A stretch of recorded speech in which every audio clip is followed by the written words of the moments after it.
Bonsoir à tous et bienvenue sur la radio du cinéma. On est sur la terrasse du palais avec Laura. Salut Jérémy. Salut. Pour débriefer un film qu'on vient tout juste de le voir, qui s'appelle L'être aimé par Rodrigo Sorogoyen. Merci. Je suis la chef des noms. De quoi ça parle L'être aimé? Alors ça parle d'un réalisateur, surprenant, Javier Bardem, qui est joué par Javier Bardem, qui revient en Espagne pour proposer un film à sa fille, une actrice qui s'avère être sa fille. Alors Jérémy n'était pas d'accord pour qu'on dévoile ça, mais c'est dans le pitch. Bon, on en parlera. On en parlera. Voilà, et donc c'est une fille qu'il n'a pas vue depuis 13 ans, pour laquelle il n'a pas été présent. Et donc elle accepte ce tournage et advienne que pourra. Alors oui, tout à fait. Effectivement, je vais rebondir tout de suite sur ce que tu as dit. Moi, je voulais pas parler de l'affiliation parce que je le savais pas, moi, en fait, quand je suis allé voir le film. J'ai pas regardé de bande-annonce, même pas lu le pitch, en fait. Et donc, du coup, je savais pas. Et il y a une scène au début du film qui est extraordinaire, j'ai trouvé. Et en fait, elle perd son sens si on sait qui c'est. Elle n'a pas la même saveur. Et en fait, on pourrait dire à quoi ça sert que je dis ça parce que les gens qui ne savaient pas maintenant le savent. Voilà.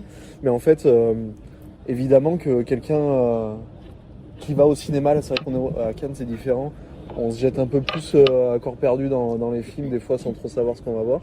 Quand on va au cinéma et qu'on dépense des sous et tout. En général, on regarde avant. En général, on regarde un peu de quoi il s'agit et du coup, voilà, vous l'auriez su, quoi. Mais la scène est assez puissante quand on ne sait pas qu'il s'agit de sa fille. Essayez de le voir de ce regard-là. Essayez d'oublier ce qu'on vient de vous dire. D'oublier que c'est sa fille et de se demander qui c'est qui est en face. Parce que je trouvais que c'est bien fichu à ce niveau-là. Oui, c'est vrai que ça perd un peu de valeur. Et on rentre déjà du coup dans le vif du sujet pour moi, qui est la maîtrise absolue de Sorogoyen de la cinématographie, des dialogues, du cadrage sur les visages.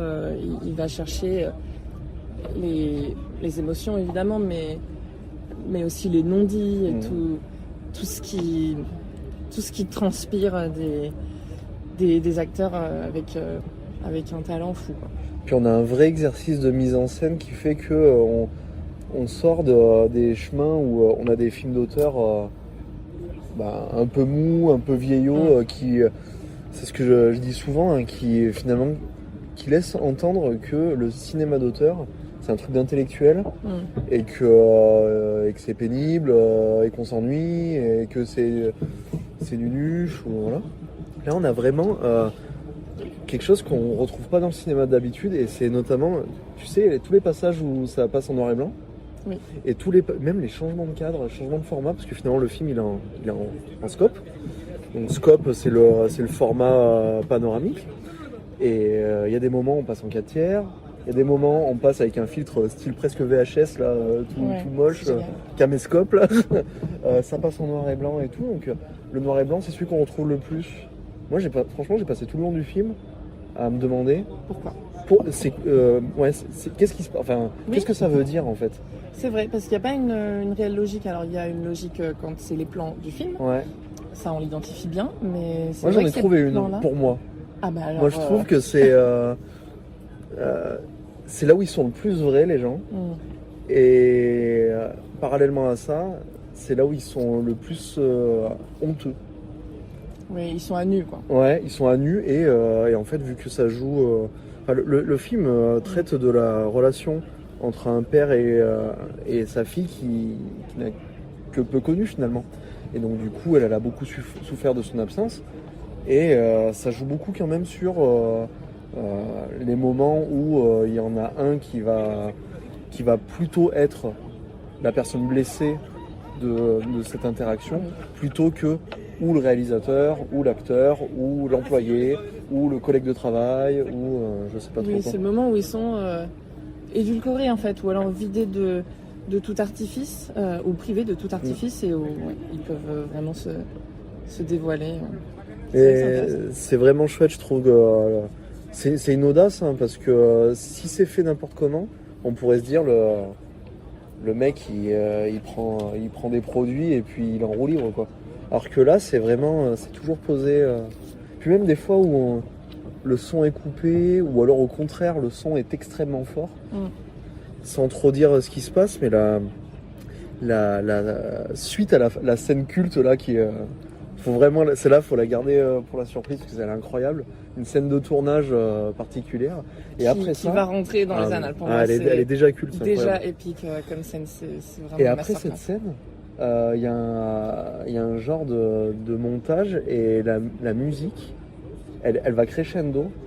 Et sans trop dire dans quelle direction elle va, mais je crois que je commence à faire de l'angoisse à ce moment-là, parce que c'était ultra intense.